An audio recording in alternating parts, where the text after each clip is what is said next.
നമസ്കാരം. റാഫ്റ്റോ ക്രിക്കറ്റിലേക്ക് അവർക്കും സ്വാഗതം. ഇന്ത്യയും ശ്രീലങ്കയും തമ്മിലുള്ള 2 മത്സരങ്ങളുടെ ടെസ്റ്റ് പരമ്പരയ്ക്ക് മുന്നോടിയായിട്ടുള്ള സന്നാഹ മത്സരം കൊളംബോയിൽ പുരോഗമിക്കുകയാണല്ലോ.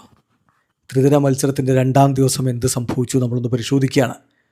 ആദ്യ ദിവസത്തെ കാര്യം നമ്മൾ ഇന്നലെ വളരെ വിശദമായിട്ട് തന്നെ നോക്കി. നമ്മുടെ ബൗളർമാർ അത്രയൊരു മികവ് കാണിച്ചു എന്ന സംശയം ഇന്ത്യൻ ബൗളിങ്ങിന് മൂർച്ച പോരെ എന്നൊരു തോന്നലാണല്ലോ ഉണ്ടാക്കിയത്.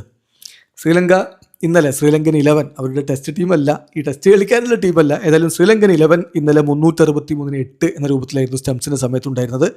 അവർ ആ സ്കോറിൽ തന്നെ ഡിക്ലെയർ ചെയ്തു. പിന്നെ ഇന്ത്യയുടെ മറുപടി ബാറ്റിംഗാണ്. ഇന്ത്യയുടെ മറുപടി ബാറ്റിങ്ങിൽ തീർച്ചയായിട്ടും നമ്മുടെ ബാറ്റർമാർക്ക് നല്ല രൂപത്തിലുള്ളൊരു പരിശീലനം കിട്ടേണ്ടതുണ്ട്. അത് തന്നെയാണ് ഉദ്ദേശിക്കുന്നത്. അതുകൊണ്ട് തന്നെ പലരും റിട്ടയർഡ് ഔട്ടായിട്ടൊക്കെ കയറിപ്പോയി. അപ്പോൾ 3 റിട്ടയർഡ് ഔട്ട് അടക്കം വേണമെങ്കിൽ 9 വിക്കറ്റ് എന്ന് പറയാം. ഔട്ടായത് മാത്രം കൂട്ടിയാൽ 6 വിക്കറ്റ്. അങ്ങനെ ഇന്ത്യ മറുപടി ബാറ്റിങ്ങിൽ 357-6 എന്ന രൂപത്തിലാണുള്ളത്. അതായത് ഇനിയും 6 റൺസ് ആണിപ്പോൾ പുറകിലുള്ളത്. നാളെ രാവിലെ തന്നെ അത് മറികടക്കുന്ന കാര്യം ഉറപ്പാണ്. അപ്പോൾ ഇതിൽ ഇന്ന് ഏറ്റവും മനോഹരമായിട്ട് കളിച്ചത് ദേവദത്ത് പടിക്കലാണ്. അദ്ദേഹം സെഞ്ചുറി നേടി. അതിനുശേഷം അദ്ദേഹം കയറിപ്പോയി, റിട്ടയർഡ് ഔട്ടായിട്ട് കയറിപ്പോയി. പക്ഷേ പിന്നീട് അവസാനം വീണ്ടും അദ്ദേഹം വന്നു. അതേ മികവ് അദ്ദേഹം വീണ്ടും തുടരുന്നത് കണ്ടു.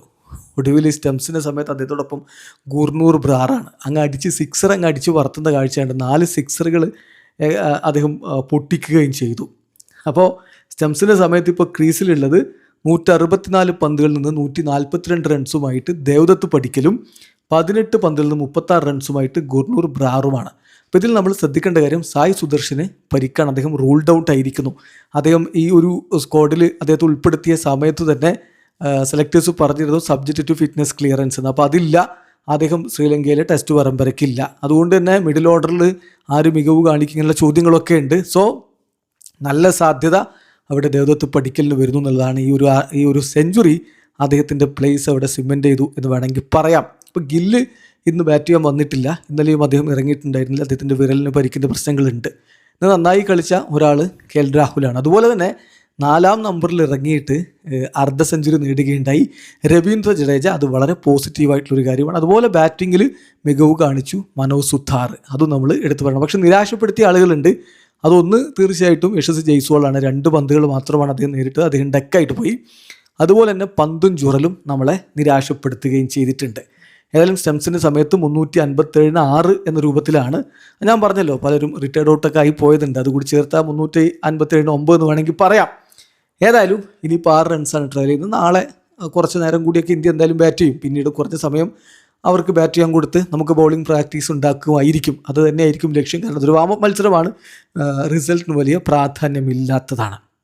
അപ്പോൾ ഇന്നത്തെ ദിവസം ഇന്ത്യയുടെ ബാറ്റിങ്ങിൻ്റെ കാര്യത്തിലേക്ക് നമ്മൾ വരികയാണെങ്കിൽ KL രാഹുൽ 67 പന്തിൽ 40 റൺസ്, രവീന്ദ്ര ജഡേജ 117 പന്തിൽ 63 റൺസ്, മനോജ് സുതാർ 90 പന്തിൽ 41 റൺസ്. ഇവരുടെ സംഭാവന കൂടി പടിക്കലിനെ കൂടാതെ നമ്മൾ എടുത്ത് പറയേണ്ടതാണ്. നിരാശപ്പെടുത്തി ഞാൻ പറഞ്ഞല്ലോ യശസ്വി ജയ്സ്വാൾ. അദ്ദേഹം സെക്കൻഡ് ഡെലിവറിയിലാണ് ഇന്ന് പുറത്ത്. 2ാമത്തെ പന്തിൽ ഒരു ഡ്രൈവ് അദ്ദേഹം സ്ട്രൈറ്റ് ബാക്ക്വേർഡ് പോയിന്റിലേക്ക് അടിക്കുകയായിരുന്നു. അപ്പം അദ്ദേഹം അങ്ങനെ മടങ്ങിപ്പോയി. അതുകൂടാതെ ഋഷഭ് പന്തും ധ്രുവ് ജുറലും സിംഗിൾ ഡിജിറ്റിനും മടങ്ങിപ്പോയി. പന്തിൻ്റെ കാര്യത്തിൽ അദ്ദേഹം ഓസ്പിൻ ബൗളർ രമേഷ് മെൻഡിസിന് നേരിട്ട 5ാമത്തെ ഡെലിവറിയിൽ തന്നെ ആഞ്ഞടിക്കാൻ വേണ്ടി ശ്രമിച്ചു. അങ്ങനെ അദ്ദേഹം പുറത്തായി. ജുറലും അതുപോലെ തന്നെ അത്ര നല്ല രൂപത്തിലുള്ളൊരു പെർഫോമൻസ് ഇല്ലാതെ അദ്ദേഹം മടങ്ങിപ്പോയി. ഇതാണ് സംഭവിച്ചത്. ഇന്ത്യയെ സംബന്ധിച്ചിടത്തോളം ആ വിക്കറ്റുകൾ വീണു എന്നുള്ളത് ശരിയാണ്. ആ സമയത്ത് അവരുടെ സ്പിന്നർമാർ നന്നായി പന്തെറിഞ്ഞെന്ന് തോന്നലുണ്ടാക്കി. പക്ഷെ അതിനപ്പുറത്തേക്ക് നല്ല കൺട്രോളിൽ തന്നെയാണ് ഇന്ത്യൻ ബാറ്റിംഗ് പോയിക്കൊണ്ടിരുന്നത്. അതായത് യശസ്വി ജയ്സ്വാൾ മടങ്ങിപ്പോയതിന് ശേഷം രാഹുലും പടിക്കലും ചേർന്നുകൊണ്ട് മികച്ച രൂപത്തിലുള്ളൊരു കൂട്ടുകെട്ട് ഉണ്ടാക്കുന്ന കാഴ്ചയാണ് നമ്മൾ കണ്ടത്. 2 പേരും ചേർന്നുകൊണ്ട് 96 റൺസിൻ്റെ ഒരു കൂട്ടുകെട്ടുണ്ടാക്കി 4.17 റൺ റേറ്റിലാണ് പോയിക്കൊണ്ടിരുന്നത്. പിന്നീടാണ് രാഹുൽ വീഴുന്നത്. എന്തായാലും ലഞ്ചിന് തൊട്ട് മുമ്പ് കുറച്ച് സമയം ഒരു മഴ പെയ്ത് സമയം പോയി എന്നല്ലാതെ ബാക്കിയൊക്കെ നല്ല രൂപത്തിൽ തന്നെ നടന്ന ഒരു ദിവസമാണ് ഇന്ന്. ഇന്ത്യയുടെ ആ ഒരു വളരെ അനായാസമുള്ള ബാറ്റിംഗ് തുടരുന്ന കാഴ്ചയാണ് ജഡേജ വന്നപ്പോൾ ഉണ്ടായത്. അദ്ദേഹം വളരെ മനോഹരമായിട്ട് തന്നെ സപ്പോർട്ട് ചെയ്ത് കളിക്കുകയും ചെയ്തു പടിക്കലിനെ. 2 പേരും കൂടി 98 പന്തിൽ നിന്ന് 72 റൺസിൻ്റെ ഒരു സ്റ്റാൻഡ് ഉണ്ടാക്കി ഇന്ത്യൻ ഇന്നിങ്സ് 168 റൺസിലേക്ക് എത്തുകയും ചെയ്തു. അതിനുശേഷം പടിക്കൽ റിട്ടയർഡ് ഔട്ടായിട്ട് അദ്ദേഹത്തിന് സെഞ്ചുറി അടിച്ചതിന് ശേഷം അദ്ദേഹം കയറി പോവുകയായിരുന്നു. അങ്ങനെ പടിക്കൽ 100 അടിച്ചതിന് ശേഷം മടങ്ങിപ്പോയി. പിന്നെ മനോജ് സുതാർ വന്നു. സുതാറും നല്ല രൂപത്തിൽ തന്നെയാണ് നമ്മുടെ രവീന്ദ്ര ജഡേജയുടെ കൂടെ ക്രീസിൽ നിന്നത്. രവീന്ദ്ര ജഡേജ ആവട്ടെ അർദ്ധ സെഞ്ചുറി നേടുകയും ചെയ്തു. 117 പന്തിൽ നിന്ന് 63 റൺസാണ് അദ്ദേഹം നേടിയത്. സുതാർ നല്ല രൂപത്തിൽ തന്നെ കളിച്ചു, 90 പന്തിൽ നിന്ന് 41 റൺസ് അടിച്ചു. പക്ഷേ അദ്ദേഹം LBW അമ്പയർ കൊടുത്തത് അത് ലെഗ് സൈഡിന് പുറത്തല്ലേ പിച്ച് എന്നുള്ള സംശയമുണ്ട്. പക്ഷേ ഈ കളിക്ക് DRS ഒന്നുമില്ല, ഏതായാലും ശ്രദ്ധിക്കുക. എന്തായാലും അദ്ദേഹം 41 റൺസ് അടിച്ച് മനോജിൻ്റെ പന്തിൽ LBW ആയിട്ട് മടങ്ങിയായിരുന്നു. കുൽദീപ് യാദവ് 15 പന്തുകൾ നേരിട്ട് 8 റൺസ് മാത്രം എടുത്തു. അദ്ദേഹം റിട്ടയർഡ് ഔട്ടായിട്ട് പിന്നീട് കയറിപ്പോയി.